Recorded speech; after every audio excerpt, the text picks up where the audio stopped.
It's the Fantastic Fours movie. It's not the Silver Surfer movie. There's not a lot of people that are going to be like, Silver Surfer is my favorite character of all time. See, not a lot. There's some. Yeah. Most of them are lying. The lie detector determined that was a lie.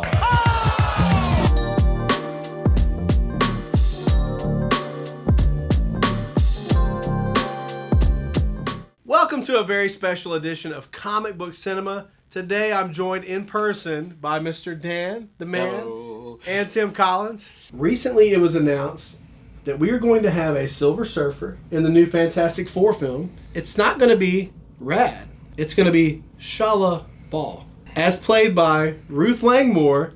See a pair of balls on either of them? I forget the actress's name. I know Langmore because I watched Ozark. Yeah, Ozark. I love that. Ozark was great. Great show. It was awesome. And she is a 3-time Emmy-nominated actress. Yes. Right? But the MCU and Disney has still decided to go. We don't know if Rad or the Silver Surfer that we all know and love is going to be in this film or not, because Shala Ball was the love interest. And we can't say that they gender swapped this character because Shala Ball has been around since 1968 in the comics. If they're just going to go with just Shala Ball, the Shala Ball version of the Silver Surfer, and not give us the Rad, I will be disappointed. I think that this is another clear attempt by Disney Marvel to be as diverse as they possibly can. There's always the caveat, unless they do introduce the Silver Surfer. Once again, like I said, you have a 3-time Emmy-nominated actress in Ruth Langmore. I forget her actual name. She's a great actress. I mean, at least in that one show. I haven't really seen her in anything else, but she conveys emotion and everything else in that show really well. I mean, she's a really good actress. She's great in that show. What are your guys' thoughts on the Shala Ball arriving in the first Fantastic Four film? I haven't been around since 1968, but I have read comics since about 1988 or 87. Okay. I've been around since 1979. Until I saw this casting news, I didn't know who Shala Ball was. Neither did I. I had never heard of Shala Ball. I didn't know there was a female version of the Silver Surfer. I will be honest and tell you I'm a huge comic book nerd. This is my office, I think you can. And I love Marvel Comics, but I never read the Silver Surfer title. Almost 100% of my Silver Surfer exposure isn't even from reading the original 60s Fantastic Fours, or it's from mega crossover events, because he's one of the most powerful characters in the Marvel Comics universe. And he was always present for Infinity Gauntlet, Infinity War, Secret Wars, etc. because you had to have him there because it's a cosmic level event. He's a cosmic level character. So backstory comes from reading the card series when I was younger, reading those crossover events. So I'm not deep into Silver Surfer lore. But I gotta think, until recent times, maybe, I stopped reading probably in the early 2000s. I stopped buying about 30 or 40 comics a week because budget-wise, time and money, it just didn't make sense when you had small children. But unless she must have probably made a resurgence after I stopped and was in some storylines or something. I don't know. I she had to have been in some storylines, because if she wasn't in some storylines since I stopped reading, then that's a deep pull to put a very well-known, even though we don't know her name. If you know her name, it's because you liked Ozark even more than we did. So you're saying the character name, and that's good enough because they know what we're talking about. She's known. She's a known quantity. If she's not the only Silver Surfer, then I don't think that you get that big an actress to pull it off. That's fairly disappointing. It's not so disappointing that it's going to ruin the movie for me. Right. Again, people were mad about Guardians 3 and you ruined Adam Warlock. My Silver Surfer experience is only slightly more than my Adam Warlock experience, in that they're both guys that showed up in mega crossover events, but they're not Spider-Man, they're not any of the Avengers, they're not Thor, Cap. Yeah. If you screw up that character, if you're going to monkey with a character, at least make it a tertiary character. But the tone of the movie gets affected. Just Silver Surfer in general being in it is kind of a moment of pause, because I would like to see Dr. Doom. I'm not super excited about Galactus. I don't think that Silver Surfer is going to be the villain of the film by any means. I think that he's probably going to be an Adam Warlock-esque character, just like in Guardians 3, where he kind of comes in and they have their disagreements, right? They have their initial issues with each other.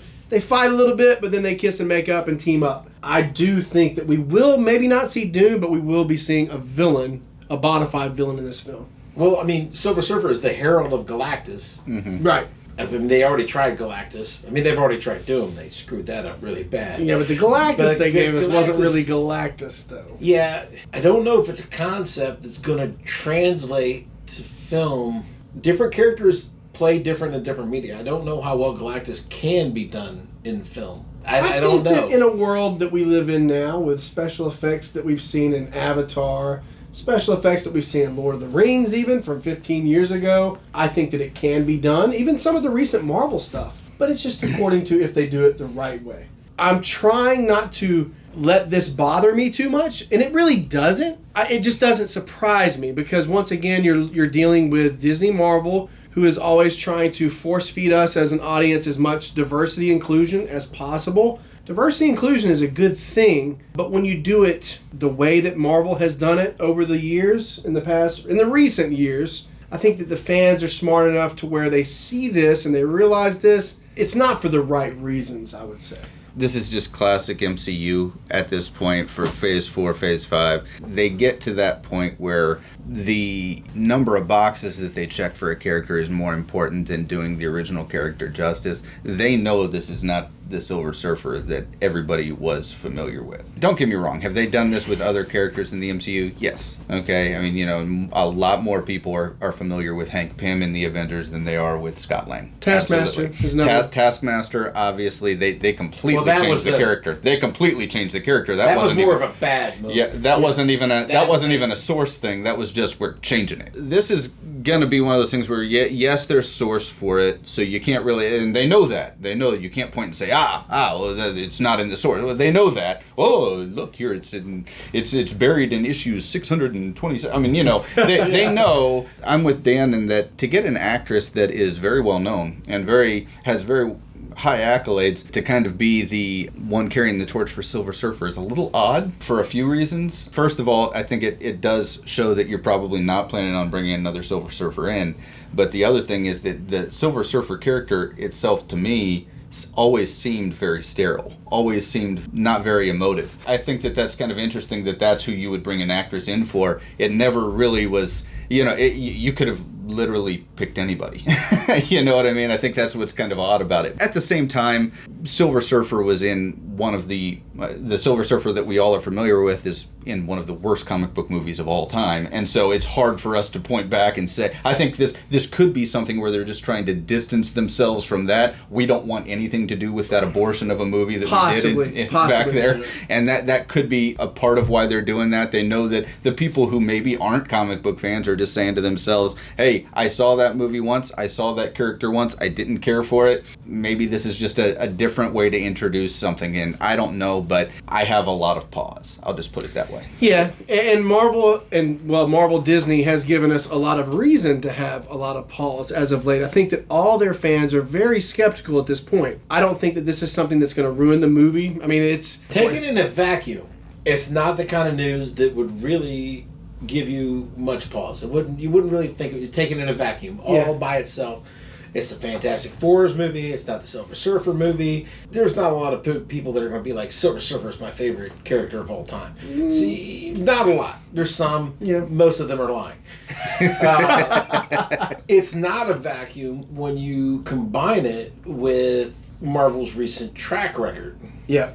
It really sends you down a slope of you're so used to being disappointed. You're so used to being force-fed message in what is supposed to be purely escapist entertainment. Right. Like, where can I find my escapism, please? Mm-hmm. The bad guy can be beaten up by the good guy. Yeah, can I watch a movie without being preached at? Yeah. That would be nice. A little bit of shades and complexity in your bad guy, good guy. But at the end of the day, the good guy beats up the bad guy. And in the real world, I can apply this metaphor or allegory how I see fit without you having to telescope it for me and say, no, just so you know, this is who bad guys are. The bad guy is you. Yes, just so they don't rub that in my face and say, the bad guy is you. Mm-hmm. Yeah. That's why it's like, oh, you get this, and in a vacuum you wouldn't have, but with all of what they have been done piled on top, you hear this and you're like, Oh, so we're doing that again. It colors your anticipation for the whole project,